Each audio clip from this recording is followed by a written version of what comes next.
What's up, y'all? It's Rob. And Matt. And I know y'all ain't subscribed yet. You wanna know how I know? Because I'm not at 1,000 yet. I have this dope guest and not 1,000 subscribers. So, subscribe to the podcast, like, comment, subscribe, so we can get more dope guests. Let's get back to the show. Welcome to the Play No Games podcast. What's up? Good to be here. I'll just say this. I have a family member. I have a loved one on the pod today. And this is well overdue. Oh, yeah. Way overdue. We got Matthew Turner on the podcast today, guys. What's up? Appreciate it. So before we get into it, I want to ease us into it. We're going to do really quick this or that. Answer it in one sentence, 2 sentences, or just what you prefer. Because I'm just curious. Because I want people to get to know you before they really get to know you. Yep. When it comes to the lyrics or writing a melody first, what's important? I think it's really like having like a little poetic background. I think that's kind of how it starts. So I'll just like jot things down. And then sometimes like I don't just sit down in one spot and write the whole song. Huh? I'll actually like jot down ideas and then I'll come back to it and then say these match up. So really the melody isn't until like maybe I'm given a beat and then I can see what matches with it. So it's really, I would say the lyrics first, but for sure. All right. Writing alone or writing in a room full of people? I mean, everybody says like there's their muse and like stuff like that. For me, it's just how I'm feeling, because when there's a lot of songwriters that do the, like what I said, where you'll write something down like, oh, this would be a good hook or something, and then you figure out the lyrics later.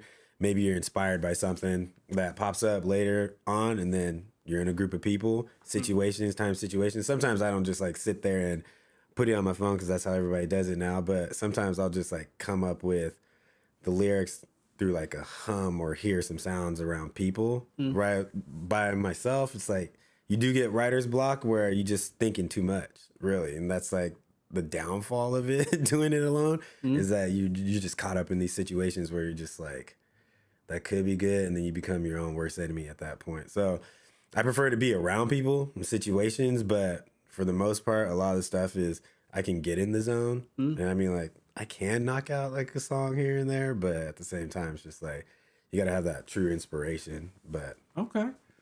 All right. 10 solid songs or one timeless song? Nah, timeless. Okay. Timeless all the time. Okay. Favorite person you wrote for? Ooh. Man, that's tough.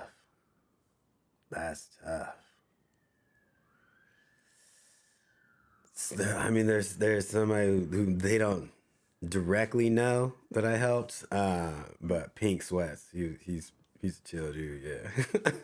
This guy, okay. Indirectly. Okay. But yeah, I should probably hit him. There you go. But hey, brother. All right, hoops or golf? Better at hoops. Getting into golf, the bones are starting to crack a little, so I need to stay a little bit more stable with my body. Okay. But yeah, definitely hoops over golf, but getting more into like forcing myself to have to fall in love with golf. Yeah, Father Time. Yeah. Hey. And last but not least, Ryan Davis or Tony Baker? Tony, bro. Why? It's gotta be. Right? Why? It's gotta be. I mean, I don't know. I think I can just relate more. Yeah, definitely. I just like relate more. I can't really like explain it. It's just like kind of like that feel or that like I definitely like relate more. Respect. All right. I mean, Ryan, like, props, but no, respect. No, both. I follow both, and let's just say you do like a lot of memes, and like I could definitely see you doing an animal video too with in the Tony voice. Yeah, man. I can see you doing that. The same ball guys gotta stick together, bro. You gonna take off the hat? Oh, bro, I got you. No shame, bro. I've moved past. You see my dad, I'm there. Don't the top down. But Hey anyway. man, as long as the hairline's still there, keep it, bro. Once mine hit back here, I was like, nah, I'm done. Out there looking like Stephen A. Smith, bro. It wasn't do that good. to yourself. It Don't do that wasn't to good. yourself. So, for today's listeners, my hope is that they can learn something about the impactful things that you do as a songwriter. With someone who listens to this podcast, whether they're wanting to get into the industry or not, what are you hoping to teach them with today's podcast? I mean, if you find something, it doesn't necessarily even have to be like songwriting, but if you find something that you're really passionate about, don't let the first rejection stop you. I mean, everybody tells you this. They're like, in anything, sales, whatever. But the thing is like a lot of people, songwriting, you shoot for the stars. Like, oh, I got to have Chris Brown do this song. I'm going to do everything I can to get in front of him. Once they get that rejection, it just shuts everything. It's like, start little, start local, build a little bit of hype. Or if you do get in front of them, just make sure you have that elevator pitch ready because nobody's just going to take your hand out. Like, you got to be able to prove it, right? And I mean, like, it's not like I started, like, way up here. Like, it's a grind. And the thing is you can do one song that ends up being a hit for an artist, and then they might never take another song from you. So it really depends. It's always a constant grind, but just believe in your craft, whatever it is. Listeners, I just was given a gym. And I really appreciate you saying that because it is. And, you know, a lot of people don't see that. And, you know, I appreciate how you started that. Because rejection does stop a lot of motion. Now, let's get into the most important aspect of this interview. And that is, who is Matthew Turner? Chill, man. You know, just laid back. You know, I'm watching the beat. They call me King Rico. No, nah, man. I mean, I'm just starting to get like back into it. I mean, had some life things happen to where like now there's like the perfect opportunity. Like I've had certain gone through certain emotions, waves of feelings, like rekindle friendships, things like that. So I'm like at a good spot where I'm inspired again. I mean, I shouldn't say like the moment that I put it on pause, like having family and everything, that stopped my inspiration. But the time, like I just didn't have the time for it. Like my focus and my inspiration was really more to spend time with kids and stuff. So now being back out there on my own, I mean, obviously still have kids, but being back out there on my own, it's just like now I have the ability to like have that downtime by myself where I could actually get back into the craft. I can be overly critical about what I'm doing and get like that sharpness, because I feel like the only hindrance was if everything felt rushed. Yeah. And now I'm back to getting into like I have the time. I don't have to like sit there and try to figure it all out at once. So, I mean, I'm a very like overall, me as a person, I'm very critical, very tactical of myself and like my craft. Everyone will tell you that whatever you do, if you're really passionate about it, like you're going to be very critical about it. Like even stuff I hear out there, I can critique it. Like if I've written something, I can critique it to the point where I'm just like, that's not exactly the emotion that I was trying to get out of it. But hey, it popped off for them. So I can't be too mad at it. But at the same time, that's what I'm saying. Like I can be overly critical. Like even when I record it and put it out there, because it could be something as simple as a hook. Recording the hook, I feel like there is a set emotion that I had into that. Like I might not be as good of a singer as this person, which I can sing. Like, don't get me wrong, I can sing, but like I might not be like that, like to their level of singing, because they have these vocal coaches and everything. I don't. It's just all natural church. Where were we at in the choir? I was it kind of changed. So I started out as a tenor, and then I became a baritone, and then I was a soprano. But that's because I could hit like hard falsettos. Like I know how to like switch my voice like naturally. Yeah, baby. Yeah.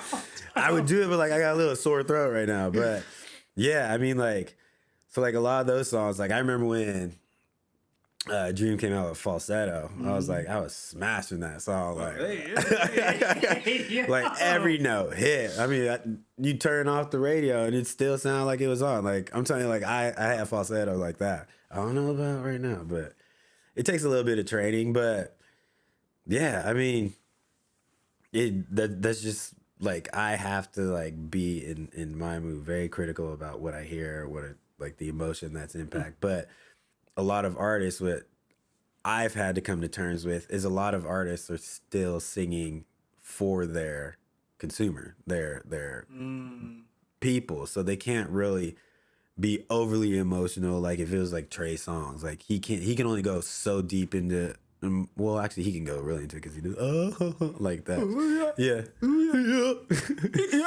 Yeah. But like, have you heard him like recently sing? Like he's not a very good singer anymore. Damn. Like, and I think it's because he's out of trade, because like obviously cancel culture got him a little bit, but yeah, he's straining a lot now. Like you got people like CB where like he doesn't seem like he's straining, but because he dances so much at concerts, he only hits like one note every now and then because he's out of breath. But you know, when you kiss somebody's wife, you know, you take their breath and then hey, I'm back at it. It's like a video game. Yeah, it's got that strap now. You actually said two things that I actually want to go back to and push forward. And I think one is you really don't hear people say often, you know, when they have kids, I need to pause. I hear a lot of, I gotta go harder. Yeah. Like I gotta make this check, you know, make their life different. As you kind of look back at it now, as you kind of like get into it, right? How do you feel about your decision to stop and put what you dreamed on pause to really, you know, be there with your family? I mean, that's a tough question. Like I could be like the conceited, narcissistic answer and be like, you know, I should have kept pushing. But at the same time, like, you know me, I'm the least narcissistic person that you can think of to a certain degree. No, but like to a certain degree, like 'cause I had to catch myself to a certain degree, like about like my music and like stuff. Like that's what I'm saying. That's why I'm critical. Yeah, there's a little bit of narcissism in that. But at the same time, it's just like I've had these conversations with people where like whether it's like pro athletes or whatnot, and it was like if I was ever a pro athlete, like. Snip done, like I wouldn't even have to worry about kids because that would be my focus. But then I think about it, it's just like you're a pro athlete for 5, maybe 10 years if you're lucky. Definitely less than that, the average for sure. So it's just like now you gave up the other 50 years of your life of where you could have those kids and stuff. So for me, at some point it wasn't happening. Music's one thing where like it's always gonna be there. So it's just like putting life on pause for like 5-6 years is not gonna like be detrimental, especially because I wasn't like Bruno Mars or anything, right? I was just like, it's out there. You never know. I mean, Coachella's I was getting dabbed up, but like, give me a little dap, bro. Not dabbed, dapped up. So it's just like, I mean, yeah, I don't feel like it was really a hindrance. And like, honestly, due to like going through that process and that experience in my life and then kind of going back to where I am now, it's just like now I'm even more like anxious, more driven to like start putting stuff out. So I mean, I've actually like sent like hella people on Instagram have like started hitting me up, and I've like sent them just like random snippets or something, like, oh yeah, I like this, or I'll just like drop some random, because I started like I'm sure you noticed I've just started like trolling a lot. I've peeped that. Yeah. On IG, but like I'll just go into comments and I'll just drop lyrics on like artist stuff. So it's just like, and sometimes if they like it, they notice it. So it's just like, who is this guy? And then they kind of get into the background stuff. But see, you know, master interviewer here, you know, sometimes you gotta drop the questions because the guests are saying so much hot shit. You just gotta go what they're saying. You said something that I think is really like intriguing, that I even want to pull you back even further. You said singing for the consumer. I get that, but you got to break that down. That's a bar. Yeah, I mean, like that's why you see people. So, I mean, I hate to admit it. Actually, I don't hate to admit it. Like music to me is like, I don't care who's singing it.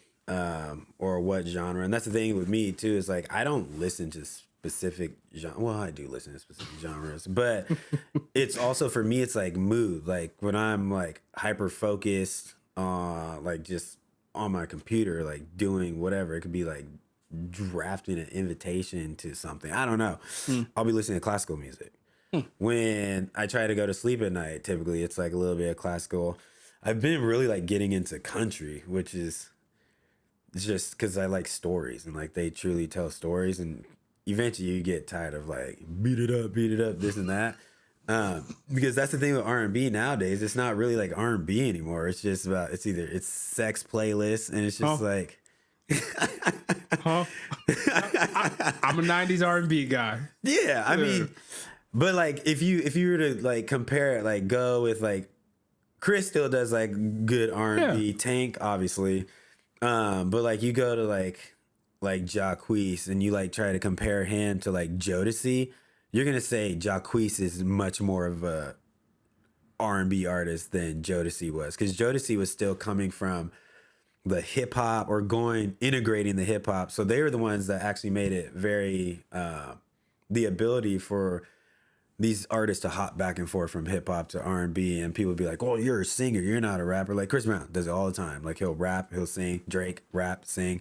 So it's just like they open the doors for that possibility. But at the same time, for me, like R&B is like what, which like, it took me a minute to like this album, but Bruno with The Romantic, because it's just like it feels like every album he comes out with, he's like a completely different artist. So that like kind of like ruins my idea in my like OCD brain that like you were supposed to be like, not supposed to be, but typically you sing to your consumer like what their ear is. Yeah. And like he switches it up like every time. Because you remember when he first came out, he's like the yeah, like poppy. Because even like Just the Way You Are, CeeLo wrote that for him. He actually, I don't know if I feel like a lot of people know this, but so CeeLo wrote that song with the intent of him singing it, and Bruno wrote "Fuck You" with the intent of him singing it, and they actually just switched songs. So that's like, so that's what I'm saying. Like, there's a whole like thing. Like that's what I was saying. It's kind of incestual because like they're just sharing it amongst each other rather than like letting artists from the outside get it. Yeah.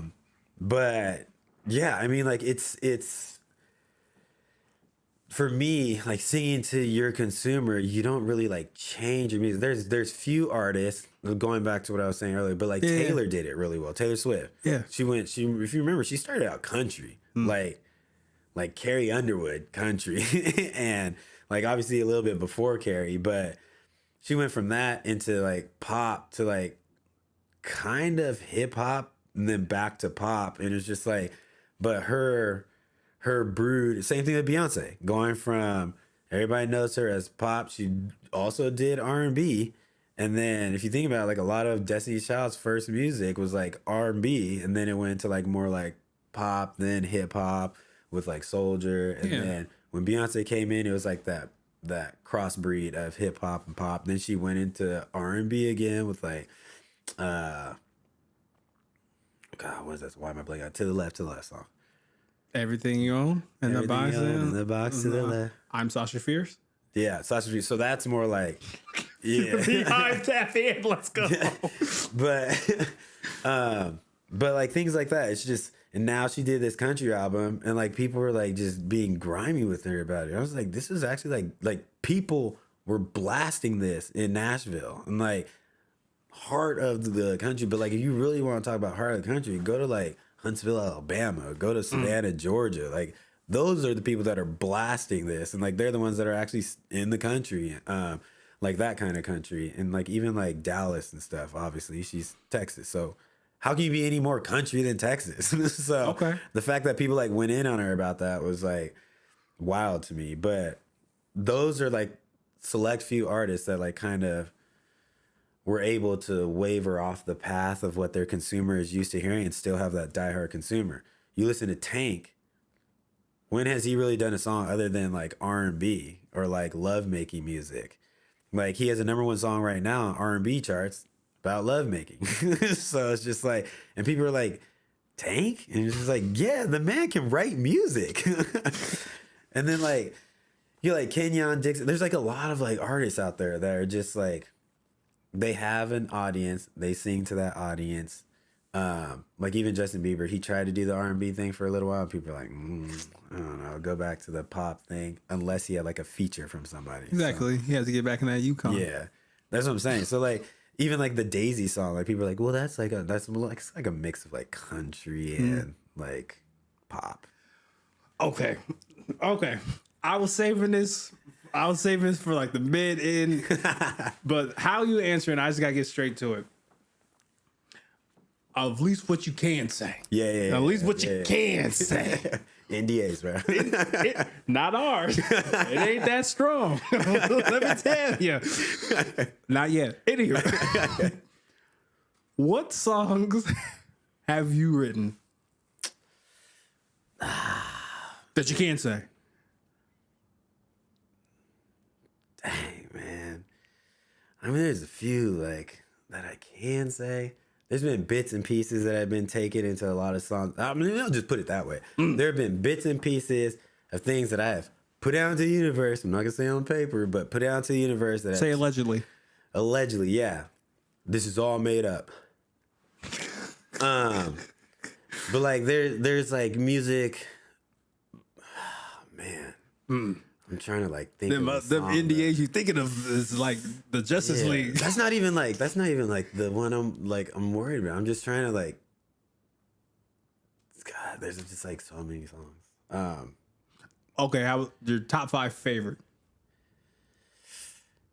I mean, fuck it. I mean, Fake Love. I mean, let me just get that paperwork. Like, if you need my address, bro, I'll send it to you. But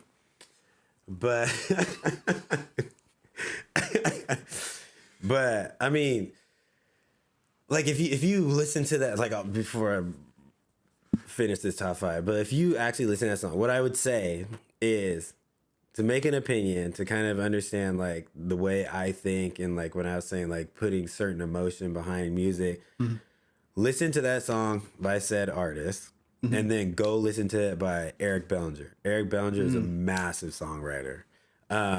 Before he like started doing his own thing, he used to write for Usher. He used to write for like Chris Brown, like a bunch of people. But go listen to Fake Love. I think he like released like around 2016, 2017. Yeah, just some guy. Yeah, but listen to his version of Fake Love, and then once you listen to that, you'll be like, oh yeah, this is what he mean by emotion.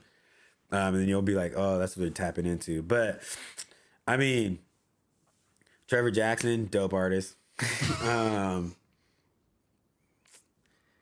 There's a lot, man. I'm trying to get on this, get in with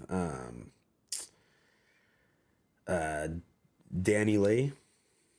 You know, this is the Take It Easy, the song she did with Chris Brown.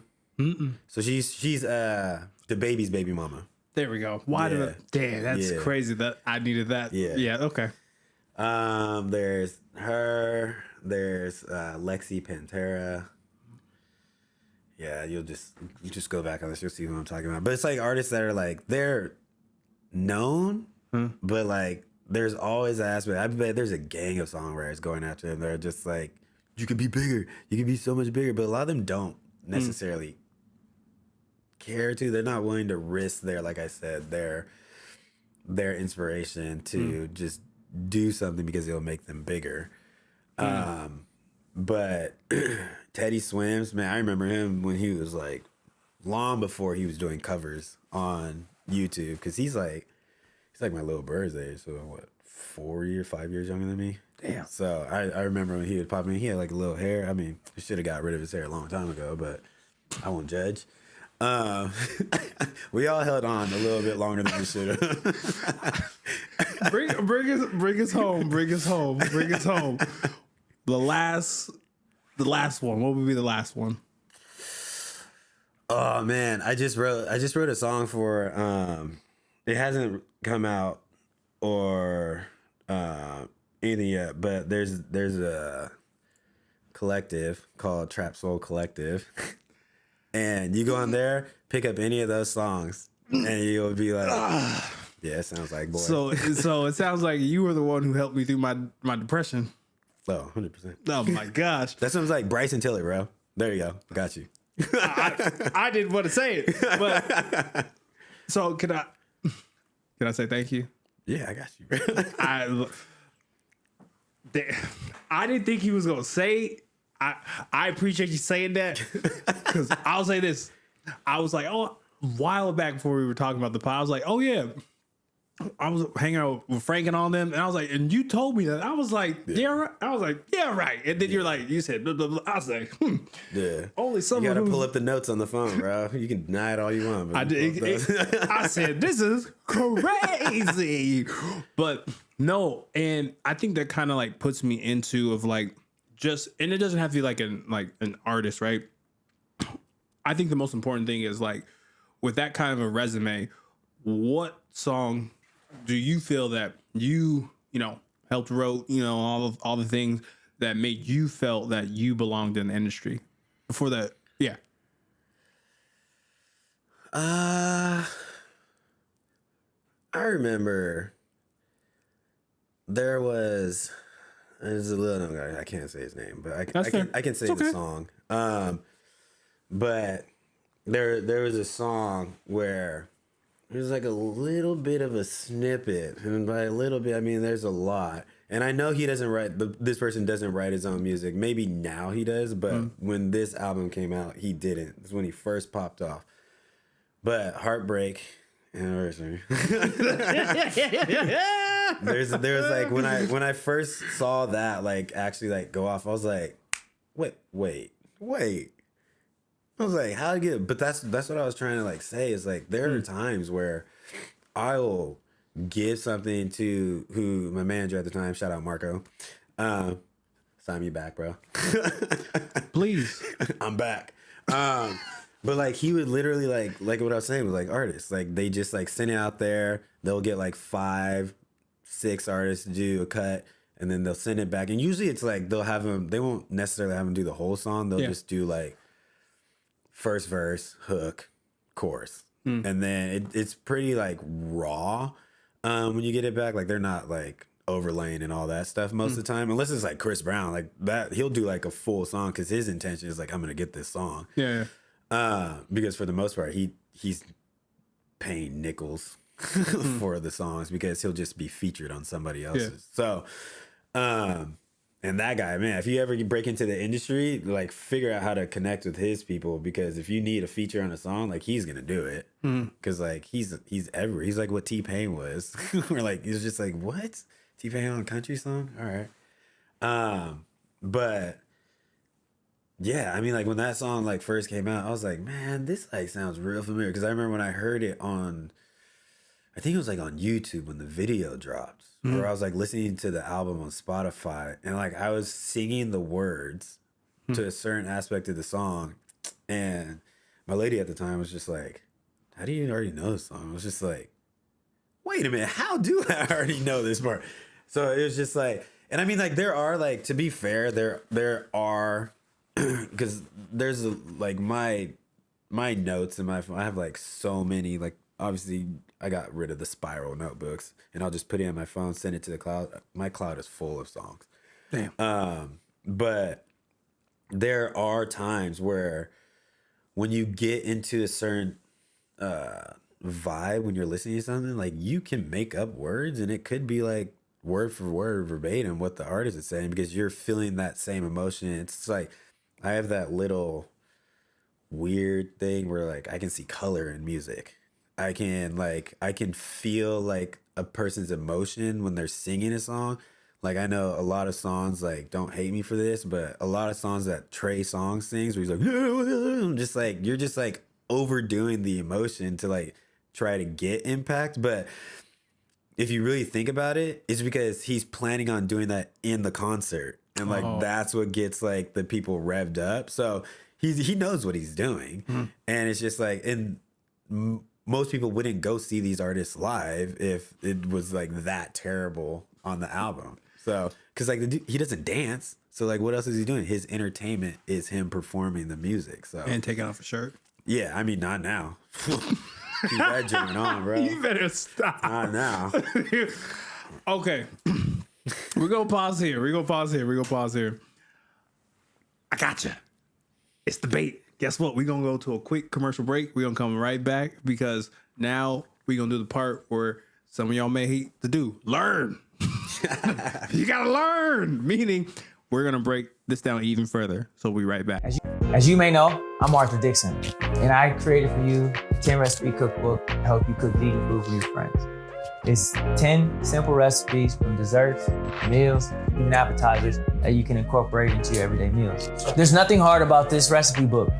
Everything in here is very simple, very easy. My cookbook can be found on my Facebook page at Arthur Dixon, my Instagram page at Brace Yourself Oregon, and on the Play No Games podcast page in the bio. Make sure you go check it out. Thank you very much. Peace.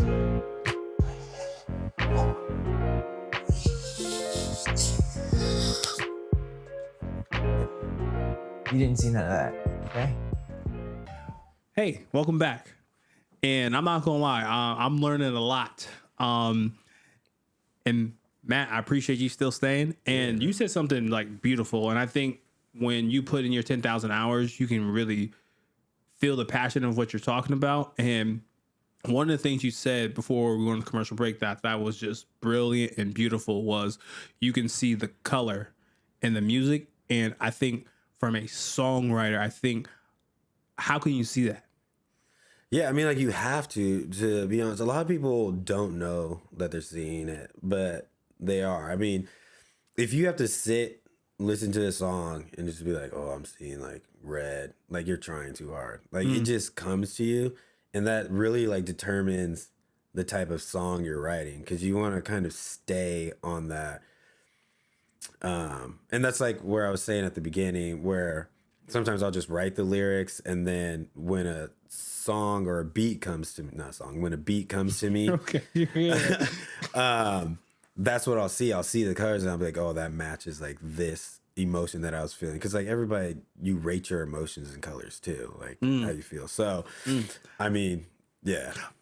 I can vouch for that when in the therapy world, right? We have like the wheel of emotions and they're marked by colors. And yeah, if a client can communicate a certain thing, we can base it off color. So I can feel that. And that's why I kind of wanted to bring it back too, because I always say that everything's connected with the golden thread. And it's like, I say this to my clients, good therapy eventually contradicts itself because, life is about balance. And I think when you like say that, that's to me is just like the mastery of just like understanding like music and writing. Right. So let's break it down.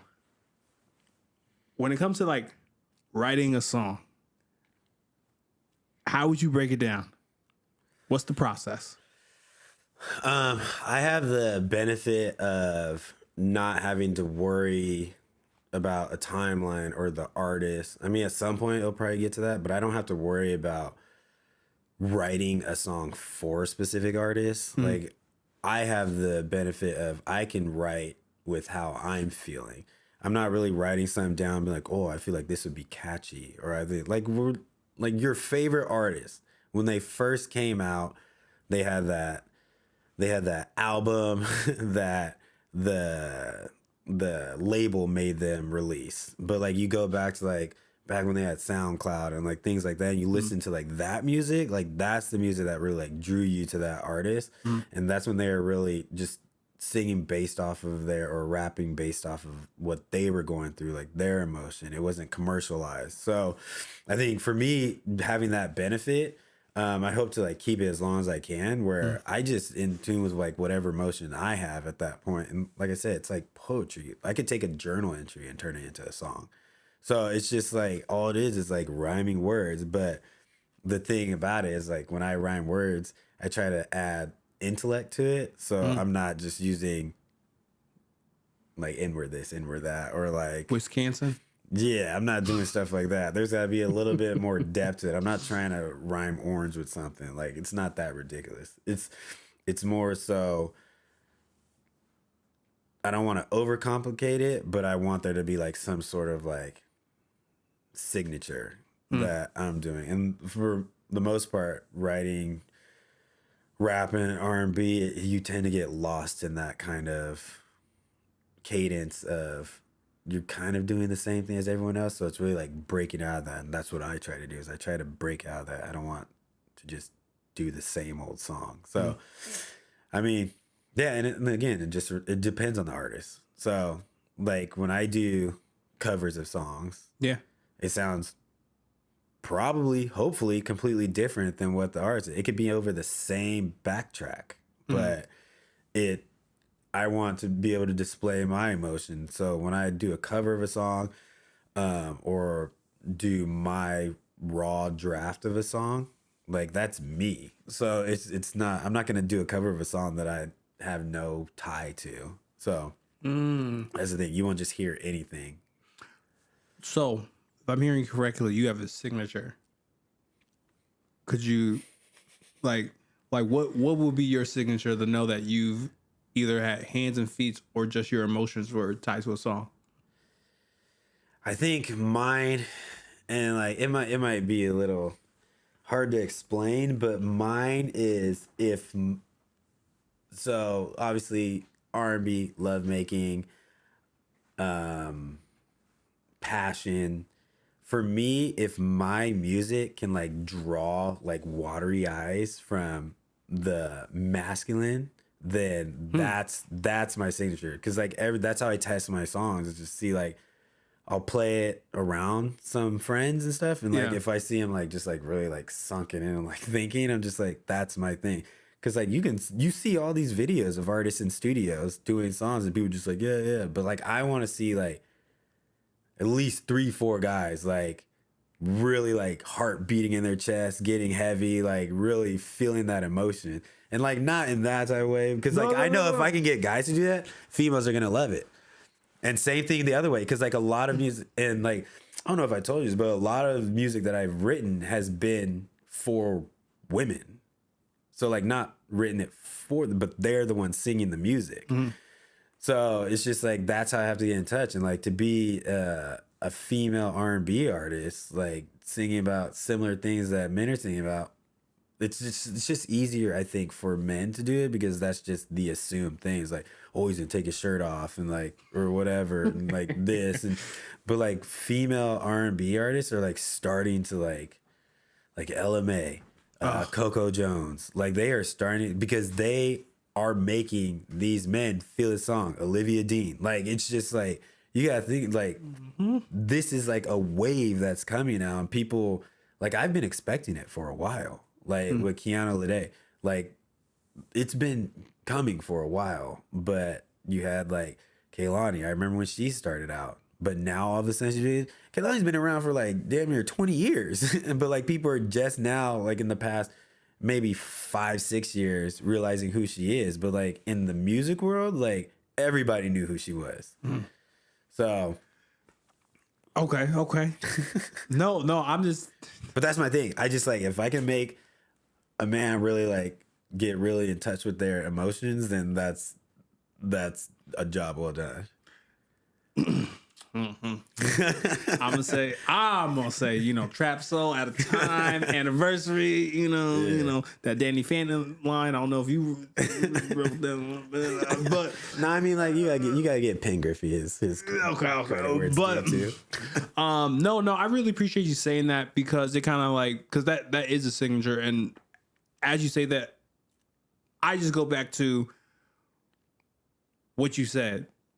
Because as you know, me growing up as like a young man, like that stuff happened to me, where like there's certain songs that got me out of certain things, and I was kind of like, and then it's called like Sad Boy, that's a real thing. It's basically what Rod Wave is, but like if Rod Wave could like actually like sing, it would be a whole different. He's basically like, imagine like Teddy Swims as doing Rod Wave music, like. That dude would be like performing in Compton all the time. Like he. Also, okay. So I want to pivot to this portion, because you're dropping a lot of knowledge, and hopefully people who are like listening right now are like really energized and charged up. But I really think what takes a lot from like people getting into what you do like consistently is the industry. And I'm just curious because I really do want to get to like more find out you things because I have that. But when it comes to like navigating the industry, right? What would you say for a first time person entering into the industry? What should they be aware of? How should they navigate? I mean, get good like representatives and like people around you first and foremost, because like there's no way. I mean, I had the benefit of like working at a company where like artists were coming through, and that's how I met some people. But a big thing was like honestly like faking it until you make it, because like that's a lot of what in the positive sense of it, because like I knew that I could write, but I didn't know how good it was. So like you have to be your greatest hype man. And so like when I was showing it to said artist, I was like hyped about it. I was like, man, you're gonna like this. And then like the benefit is like I could actually like sing what I was like writing. And like it kind of caught him off guard, but like I got one of those little shoulder taps like, here, take the information, or let me get your information, like we'll connect. And then from there it kind of like I just always like you end up find yourself in the right circles. Like if you want to be Wall Street, like go stand on Wall Street, go like meet, like rub shoulders with those guys. Like, yeah, they might, like I said at the beginning, you might get a little bit of rejection here and there, but like fight through that. So like I had the benefit of, because I was working on product for a lot of artists, that I was able to rub shoulders with them. I was able to get like artist passes to Coachella and stuff, so I rubbed with even more. So it's like just being in the right place at the right time, but also that hustle mentality, because honestly like rejection doesn't really bother me to any more so than anybody who's really driven, but at the same time it's not going to shut down what I think I can do until, I mean, insanity is a real thing, but like you kind of go insane. Like mentally you have to seem insane to like push through this, because if I was 6'10", that doesn't mean I'm gonna be in the NBA. True.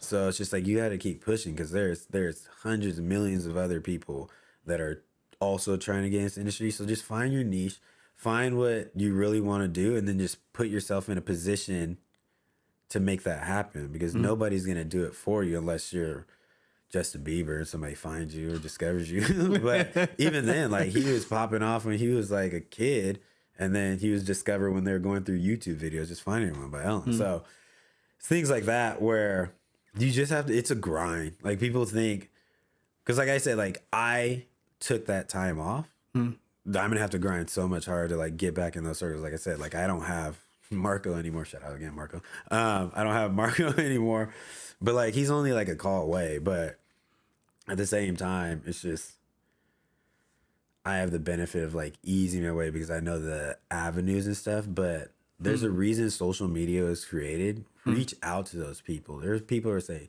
tag such and such, tag such and such, and people do respond. So try. True. Shoot for the stars. If you don't hit the stars, man, just like shoot for the stratosphere. Like dial it back a little bit. But like meet artists that are like around you. I used to work with Adam, Amina's cousin. So that was like the first time that I met him was like through her. We worked at Nike together. So, and I remember he was just a kid. He wasn't even famous yet. Like he was just a kid trying to put music on YouTube. I remember her being like, look at this. So, and that's like when I was starting to write music too. So okay.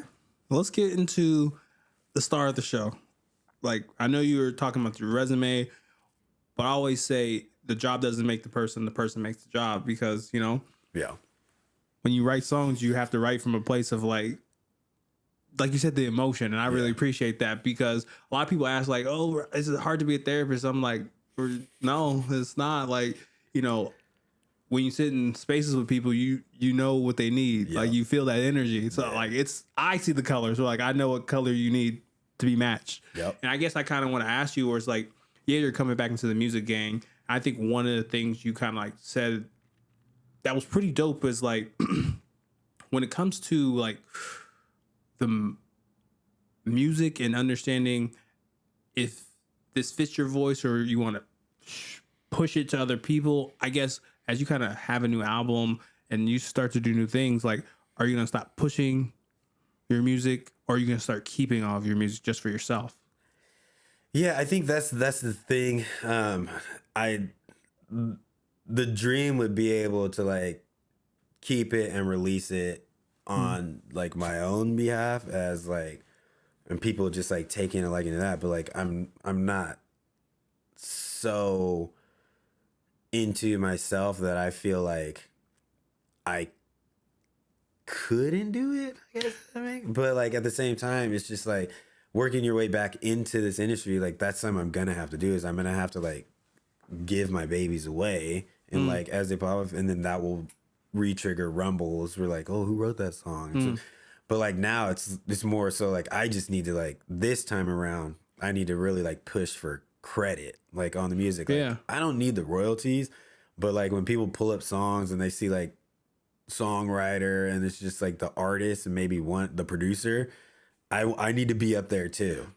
So that's what I really need to push for. And I'm gonna be super honest with you, right? Because doing my research and I was trying to really like find some of that stuff. And like, I was actually talking to my girl about this, and I was like, this is how God works. And I was like, I'm not gonna be disrespectful because I know your resume. And I was like, combing the fucking internet, chat GPT. I was like, maybe he goes by a different name. Maybe it's Maddie Pearl. I was like, I want to be prepared. And I was like, and I respect you saying that, because I think when people get off into the industry, they get so happy to be like, oh, something I thought in my head is finally reality. Yeah. And like you getting back into that, I would love to like see more of that, to like be able to be like, this is your stamp of approval. Yeah. And I guess when it comes to this latest album, right? Tell us more about that. Yeah, I mean, like, so like obviously like a lot of my, I don't want to say like depressive, but like in tune, that's better. Like in tune male emotions. It's just like, that's where like Trap Soul Collective like comes from. Like Trap Soul music, same thing.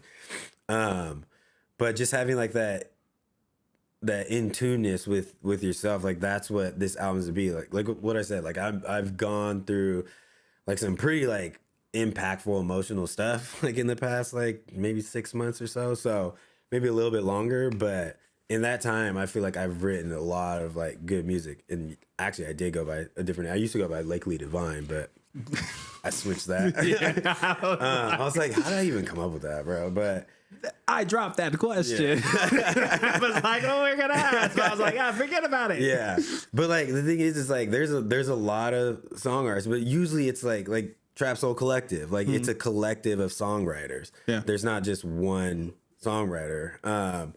But things like that, there's a lot of artists out there who aren't getting the recognition unless they are also popping off. And it's just like nobody knew who Bruno Mars was until he got that song from CeeLo. But like he had been writing music for pretty much everybody.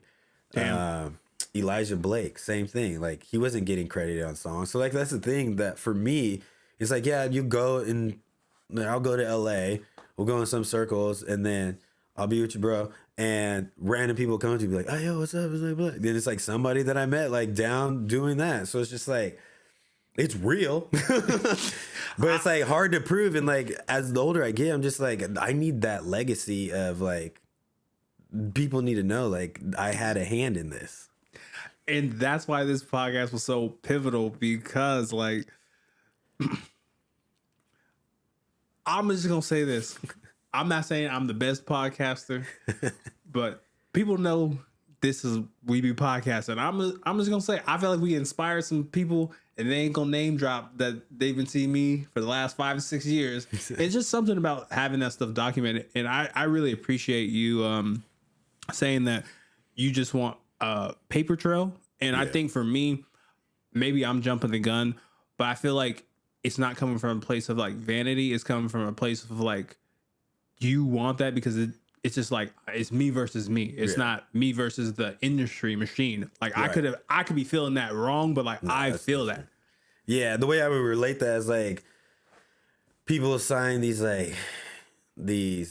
contracts just so that they can build teams around them, and it's like they're not getting what they're worth or what they're actually worked for. Like Tom Brady did for a long time with the Patriots. Like it's the easiest way relation. It's just like I want to break out from being I'm not gonna say I'm the Tom Brady of songwriting, but like You might as well just say it.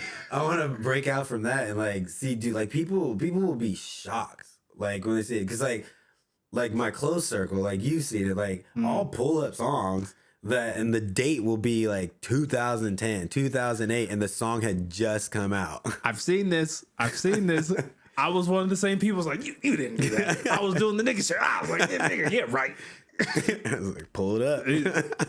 Literally. And I want to apologize. Nah, you I good, wanna bro. apologize. It's hard to like I mean, I never took it as in a villainous way or anything like that, but like that's like where I need that credit now. It's like I need, not that I don't think people don't believe me, but it gets tiring to be like, well, look, Yeah. look, here's the proof. So when is the album coming out? So it'll probably be like early 2027 because I have to work with producer. At least I don't have to like do any of the, and I'm trying to do everything with like local, West Coast. I shouldn't say local, but West Coast, because producers, and like some of it's gonna shock you because it's gonna be like R&B, but it's gonna be like Yay area beats. Okay. And it's gonna be like back in the day when like LA was having like, or like Cash Money had that one dude that was like the R&B guy with the braids. I forget his name, but like it was just like what? But like there's gonna be like a couple songs like that, but you'll realize. That's why I'm kind of not sharing too much, but like That's okay. like obviously like you'll hear the album before a lot of people, but you'll realize what I have been going through in the past like 6. It'll probably be up till June. I want to finish like all my songs before then, but I want to make 2 bold claims. One, can we get another interview with you after this is out? oh yeah, Like I'll have a we got music it, video and everything. I want to be a part of the press run, and then 2, man, I feel like a viewer right now. I don't even feel like an interviewer. Like I got questions, and I feel like, and you can say yes or no, or save it for the next one. Is it more or less of like balancing like fatherhood, marriage, and like work? Because I'll just say this, I understand. You got to mature. Yeah. As an artist, you got to mature. Where it's kind of like I ain't gonna be doing drop it to the floor. Yeah. I'm like I gotta get my taxes right. Let me get some tax exemptions. I want music like that. Can we expect something like that? Yeah, no, for sure. Like, I mean, I think that's where a lot of it's lost. Like even like Tank. I mean, I hate to like keep going back to like Justin Bieber, but like he did it when he went to Wyoming and did that album. Like, well, a lot of people didn't realize was that first album he didn't write for his community of fans. He wrote it for Haley. So like if you actually like listen to that album, he's like kind of pouring out his heart to her because they went through some tough stuff like in the past year or so. And I mean like with his health and like just like being married and like having a new baby and stuff like that, he was going through a lot. So like when he went and did that, it's just like that emotion, if you actually like go back and listen to that album, like you'll actually like hear what I'm saying. Like mine's gonna be similar to that, but it's just not gonna like kind of I'm not gonna put 20 songs on it. It's gonna be like 8 to 10 slappers, and then I'll release like some singles that aren't on there. So, but yeah, I mean, it's gonna be a dope album. Like I already know a couple of the songs that I've already recorded them, and I already know how they're gonna sound, and it's gonna shock people. Oh no! I don't think it's gonna shock people. It's finally going to arrive. What you've been waiting for, because at least I can say it. The things that you've been working towards, it's like it's the paper trail, and it's finally like, no, it's not this artist, not this artist. Actually, it was me all along. Surprise! I'm really the Scooby-Doo villain. That you've all been waiting for. It's me. Gotcha. And I think this is a perfect opportunity to bring us to the ending part of our interview, and that's the offering. And the offering's an important aspect of like, hopefully, when people watch the episode is like, we're trying to be hilarious. We're trying to bring value. We're trying to bring empowerment. And our last guest, because I have a sometimes horrible memory, and I got my own BlackBerry with the sideburns. Meaning the last guest left. What would it take to be closer to your life's path, and what would you do? I mean, that kind of like would go with my offering, but I'll add on top of that after I answer this question. But I think the thing is just like that worry of failure. You have to move past that. Like coming back into like this, or coming back into trying to get back into music industry, writing music for my album. It's been like, it's like, will people like this? Well, it's just like, forget all that. Like, that's not what I'm worried about. Like, what I'm worried about is did I give it my all? And like, that's what you really have to focus on, is stop worrying about like rejection. Stop worrying about like how people are going to receive it, and just like put yourself out there, and the right people will see. There's 8-9 billion people in the world. Like, somebody's going to receive it. There's going to be that one person, as long as I touch that one, which I know it's going to be a lot more than one, but like, but that's how you have to look at it. Just like touch that soul, like become soul to soul with that person, because they're out there, and that's all you have to do in anything. And that's how you have to perceive life, and just perceive and receive. All right. So what's the offer you want to leave for the next guest and the viewers today? Yeah, I think the offering is like, empowerment is bigger than you think it is. And the reason I say that, and like everyone's like, empower this, but like everyone thinks like when you do something, it's not just the power that you're leaving behind it, but like use it as a form of empowering the next person, next generation. So for me, the reason I say empowerment is bigger than you like perceive it is I have like 2 little clones. So like for me, the grind that I do, I'm showing them to how to be empowered, and like use that as an example. So like it's more than just me grinding and like doing it for myself. It's doing it to empower them, for them to have a vision of, not that dad's making it easier for us, but the fact that like we see what dad went through to go through this. So at worst, we might have to go through that too, but we feel that we can succeed because we watched our father succeed. You working at Hallmark? Bro, that's a card right there. Let me tell you about that. That's a damn card right there. Shit, I'm songwriter, bro. That male masculinity thing, I just felt that it was in my chest. Wow. Damn, we literally just had Tope on, and damn, shit. If somehow I can get y'all, oh my gosh, great beat. Yeah, I haven't seen Tope in a minute. I'm trying to make this happen.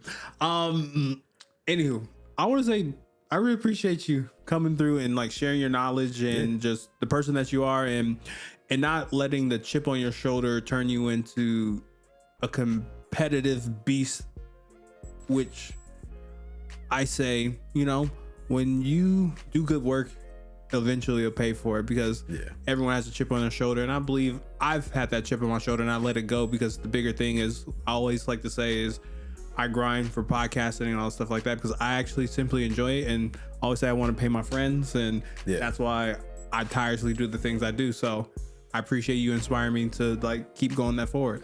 Yeah, of course, man. It's just Thanksgiving dinner. You know how we do. Well, if you like what we're doing, like, comment, subscribe, and I'm Rob. And Matt, hit that. And where can they find you?